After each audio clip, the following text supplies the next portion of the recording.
So I'm going to start this video off with a little question. What can you do with $250 million? Buy cars, buy houses, buy whatever. Ladies and gentlemen, what if I told you a virus caused $250 million worth of damages? Now, last time we covered things, we talked about a $4 billion virus that caused damages, a piece of ransomware, if you will, one that affected North America, Europe. But what if I told you about a virus that affected Asia, the Middle East more so often, and caused $250 million worth of damages? Damages that I myself am a part of, let me put it that way, and I will get to it very, very quickly once we get further into this video. So this virus is known as Chernobyl or space filler or CIH. It comes with a lot of different names, and frankly it's a virus that holds a lot of basis for similar-esque viruses that show up later on, or at least today. Now the virus was created by a Taiwanese computer engineering student known as Cheng-Ing Huao. I hope I pronounced that one right. I know people fuck up my name a lot, but I hope I genuinely pronounced that one right. Let me know, fellow Chinese Taiwanese, if I am proper in my pronunciation in the comment section below. But this individual created the virus that basically had two big massive payloads, which we'll get to, viruses that definitely spooked the hell out of people and caused massive damages.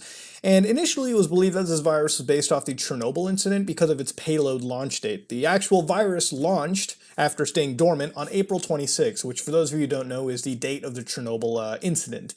Now, this virus has two big payloads, one we'll be getting to. It's a Windows 9X virus. Now, Windows 9X, for those of you who don't know what 9X is, when I refer to Windows 9X, I'm talking about the series of Windows operating systems that are Windows 95, Windows 98, Windows Millennium Edition, sorry, I can't even get that out of my mouth, it's such a terrible fucking OS, Windows 2000, and I would include even all the way up to Windows XP. It was after that that Microsoft started to make Windows Longhorn, which would then become Windows Vista, and Windows Vista would then become Windows 7, Windows 7 would become Windows 8, and then 8.1, and then some bullshit tablet interface, sorry, that was 8, and then Windows 10.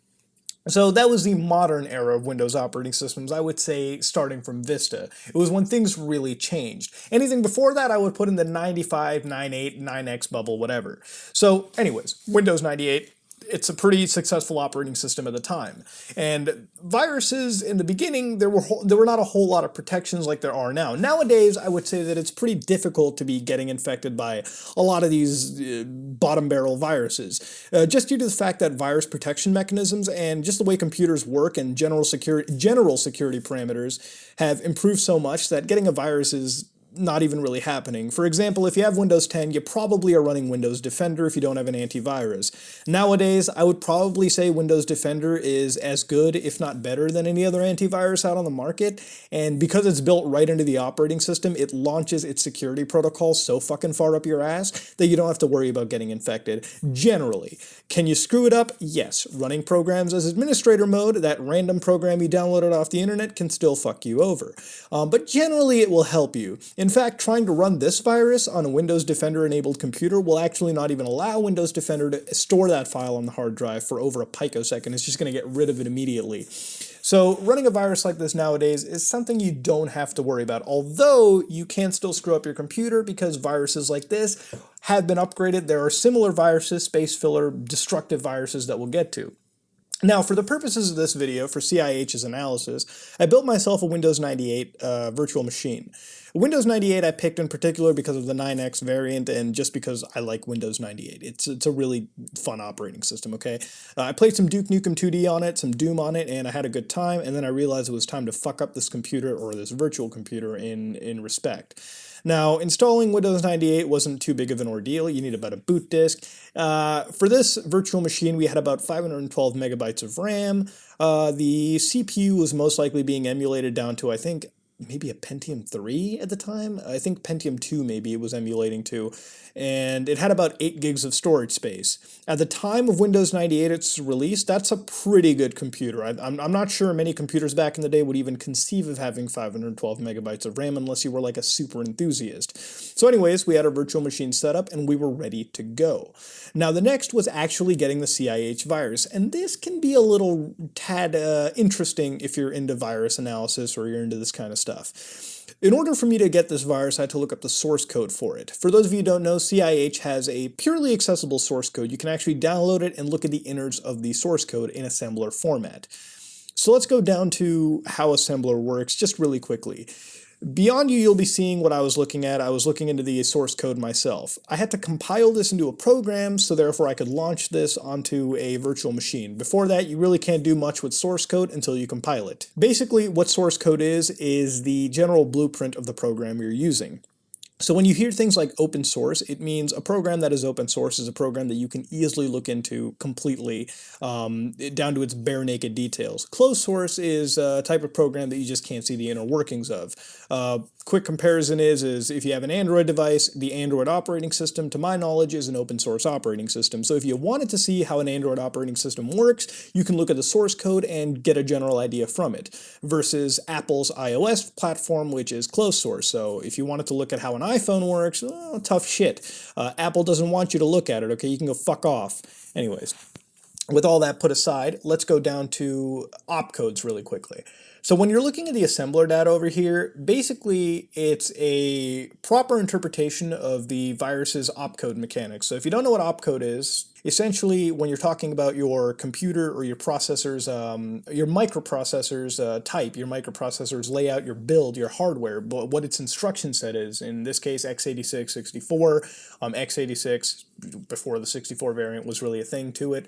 You had RISC, PowerPC, all that kind of stuff. So basically the hardware of your microprocessor has different opcodes. The opcode is essentially taking the high-level programming language. For example, most programs, or let's assume that we have C++, which is a popular programming language.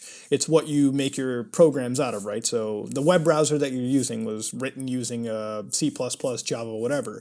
Those high-level programming languages therefore have to convert their code down, or at the compile time, to opcodes, basically, so that it can tell the CPU exactly what to do. CPUs cannot read high-level C++, high-level programming languages. It's just a situation where the opcodes are basically the low-level meat of what's going on. Assembler is basically a way for us to read the opcode, because if you just looked at opcode by itself, there's thousands of lines and it's all basically fucking like, you couldn't decipher it yourself, you'd be a madman to. So assembler code basically tells us in layman's terms, programmers, what the opcodes, what's going on at the very root level of a program. It's, I guess you would say, the building block to many of these other large high-level programming languages. So anyways, I spent a little bit of time on that. We looked at the cih source code. In the source code, they detailed when it was launching, the updates to it. At this point, the cih virus has been refined to version 1.5. It's kind of crazy to think that the virus is getting refinements, right, when the core ideology is to destroy the computer or destroy whatever you're on, especially with this one. So let's go down to payloads. Once you launch cih, which can be disguised as a paint program or a calculator program, basically a virus stored within the program, the virus essentially, from my knowledge, copies its data into, I think, a DLL file somewhere else, so it becomes impossible to trace its origin point. Once the payload date that the virus is set to, which, in this case is the April 29th, I would say, it's different depending on which cih you use. The one that I was using was activating on a 26th of any month of any year. So provided your computer was set to the 26th of, let's say, May, 2017, 2018, whatever, any year, it has to be past 96, I believe, the virus will launch. So what happens when the virus launches? In about 4 minutes, the system gives me a blue screen. Now, the blue screen of Windows 95, 98 is an iconic blue screen. We've all seen it if we used a 98 computer. We've all tried to work our way past it. What happens after the blue screen? The computer ceases to work. Let me tell you about the payloads of this virus, what it essentially causes, the destructibility of cih. Number one, it'll look at sector 0 of your hard drive. Basically, sector 0 is the beginning of your hard drive, and it'll start writing zeros across the board. Basically, what that's going to do is it's going to fill up your drive and completely obliterate the data you have on it. The second thing that it does, it starts to flash or corrupt your BIOS. For those of you who don't know what a BIOS is, it's the basic front end, I guess I would say the brain to your computer, really. The piece that connects all your hardware together to a very, very low level. So the BIOS, for layman's terms, let me just get to this really quickly. If you buy your computer from, let's say, Dell, You probably have the Dell screen show up as soon as you hit the power key. HP, you probably see the HP key. If you bought a computer or you made a computer yourself, and you probably have it set to your motherboard's branding, so if you have an MSI motherboard, you'll see an MSI screen in front of your computer. Point is, the first time you hit the power key, you'll see that little screen. If you hit F12, you can open up boot menus and hit the escape key. You can access a lot of the BIOS settings. What this does is it runs a post test on your computer. Basically, it tests your computer for all the parts. If it works, then it hands off all the tasks to the bootloader, which if you have Microsoft Windows, it'll load up Windows and then you can move on through your day. You probably won't even notice it nowadays because things are so fast and quick. But if your BIOS is corrupted, what'll essentially happen is your computer is a fucking rock. It will not work. You can't power it on. You probably can't even get a post test out of it. Your BIOS, once it's corrupt, is gone. The only way to fix it is to probably reflash your BIOS at that point, or clear CMOS's flash. Whatever it is, it's a terrible situation. You don't want your BIOS fucked up. Now, at the time of this virus in the 90s, that could have been very, very dastardly. That's where you get the $250 million worth of damages from. Now, because we tested this in a virtual machine, nothing really happened. VMware wasn't really harmed. The hard drive on the virtual machine was pretty fucking corrupt. Now, there are ways to fix it. There was a program released called cih. This would attempt to repair the hard drive corruption so you could at least boot into Windows. It wouldn't get rid of the virus. You had to actually load up like Norton antivirus or any antivirus at the time and get rid of it at that point. But there were plausible ways to fix it, but of course it all mattered on very conditional things. You had to have your hard drive formatted a specific way. Anyways, Fix cih was the only solution at the time to at least get a computer up and running. If you couldn't get it up and running through Fix cih, all your data was gone. Your computer was fucking fried. And this virtual machine died a very agonizing but a quick death. And with that said, we lost 8 gigabytes worth of VMware storage, and it was sent to the recycle bin. So whereas WannaCry was really affecting Europe and North America, even though it did hit globally, this virus was really popular in 2 countries, South Korea and India. While it did affect the United States to the point where Boston College was affected, destroying some computers, in South Korea, somewhere around 500,000 to over 1 million to 1.5 million computers were affected by this virus, causing total losses. This is where the $250 million in damages had come from. Not to mention the fact in India, 10 major companies, I believe one of them was a telecom company at the time, was actually affected completely. Companies were going left and right out of the situation. Asia was up in a roar. South Korea had massive issues. Singapore had 200-something computers that were gone, and Hong Kong had a bunch of computers. But the majority of this damage was really belonging to South Korea. They were the ones who got the brunt of the damage. It was actually so bad the virus did spread legitimately through actual vendors out there. For example, if you were buying Windows 98 at the time from certain manufacturers, the version of Windows 98 out of the box, basically assume you bought a laptop with you, right? The laptop you bought with Windows 98, the OEM version, had the virus in it, so you couldn't fucking do anything about it until it happened. So you bought a computer with a ticking time bomb inside it. Wing Commander, a game released by Origin that was later acquired by EA, unknowingly released the software out to the world. All right, now of course at the time it was fixed. All right, the virus had the whole infection cleared up by then, but the virus was released latently out by a lot of these big firms out there.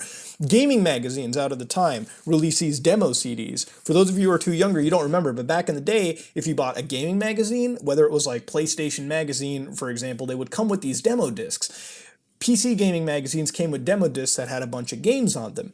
And some of these games contained the cih virus, so this virus was spreading through means that you really couldn't control or understand. If you bought a computer with the virus already and you didn't know it at the time, you were probably going to get fucked. If you installed a demo disc that you assume is vetted by the company itself, you didn't know. If you bought a game from EA, nowadays we complain about EA, you probably fucking bought a virus. So you entered a situation where you were buying ticking time bombs left and right. But luckily, as soon as this was found out and the uproar was caused, the issue was pretty rectified by a lot of companies out there that work in the antivirus field. So realistically, you didn't have to worry too much post-virus, but when the virus did hit, $250 million is no joke. Of course, there were some people who skepticized if this was all some black market ploy to basically throw away computers that really weren't broken and could be fixed with relative ease, or for some manufacturers and firms to say, whoa, the computers were destroyed, let's buy brand new shit because we lost all of our old shit. There were a whole lot of things about cih that is a history that y'all probably want to Google and look into. But for now, we're getting sort of in all forms of tangents. I wanted to basically tell you about this virus and give a little bit of analysis myself, and the analysis that I made out of it proved that this is a pretty destructive virus. The entire VM was at a loss, but it's a virtual machine that can always be deleted and remade again. It's pretty easy that way, but at a time, I did actually lose about $8,000 worth of computers or computer hardware because of a virus like this, and it was because of a whole bunch of other reasons. Similar like viruses did affect a firm that I was working with at the time, a long time ago, and because of improper security containment procedures, a virus like this was run and caused infection through the network at a time, the local network that were connecting those cluster of computers together. For those of you who don't know, this virus has a network variant that will launch again at a specific payload date, and it's so destructive that if anything is connected on the same network sphere, it instantly transmits data and kills off computers in a grid, in a network grid, if you will. So I had lost about $8,000 worth of parts at the time, and that's a pretty liberal description of how much I might have lost. In reality, a lot of those parts were sort of taken out and re-put into other new computers. In anything, we decided to quickly just get new motherboards, load those in, pop in a CPU, pop in the graphic cards, all that stuff, and sort of move on with our lives. Hard drives we had to zero out and rescan and everything. We didn't want the whole thing to occur again. So all in all, lost products were lost at the time, and I guess I can sort of put myself into the $250 million estimate. I guess over time it must have grown, and I'm sort of putting myself into the umbrella term of what this virus causes. But that is cih, and I know I've kind of been all over the place with this video. The problem is sometimes is I sort of get on a tangent with explaining some of these very minute things. But this one is infinitely more interesting than the WannaCry virus that we looked at. And that's just due to the fact that this virus has so much more of a destructive capability to it. While the other one can steal your files and start deleting them after 7 days, and yeah, that's cutesy. This one is nasty enough to completely obliterate anything in its path. And for what it's worth, if you want to get a little more scared out of it, then there are far more destructive viruses out there. But that being said, just don't download stupid stuff off the internet. Watch out what you're careful with downloading. Don't download those stupid browser extensions. And last but not least, stay careful, stay vigilant, and I'm going to end this analysis. I'm going to end this video right over here. So let me know in the comment section below what you thought about cih, and next time I do this, I'll condense it down a little bit. I like the individuality of each of these videos, but ladies and gentlemen, if you like what you saw, please like, comment, and subscribe. Dislike it if you dislike it. This is me, Mudahar, and I am out.